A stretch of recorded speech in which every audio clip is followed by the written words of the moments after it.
এইটা ଆମର ଯୋଗାଯୋଗ ହେଲା କମ୍ୟୁନିକେସନ୍। ଦେଖନ୍ତୁ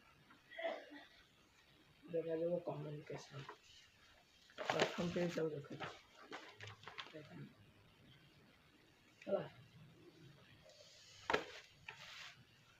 ଭୌଗୋଳିକ ସ୍ଥିତାବସ୍ଥାରେ ପାର୍ଥକ୍ୟ ହେତୁ ଚଳଣିଗତ ପ୍ରଭେଦ ଦେଖାଯାଏ।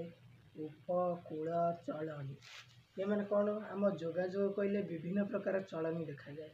ସାଂଘାତିକ ଯୋଗାଯୋଗ କହିଲେ କ'ଣ ଟିଚରକୁ ନେଇକି ଚଳଣି ଦେଖାଯାଏ, ଅନ୍ୟ ଗୋଟେ ମଣିଷକୁ ବ୍ୟକ୍ତି ନେଇକି ଚଳଣି ଦେଖାଯାଏ।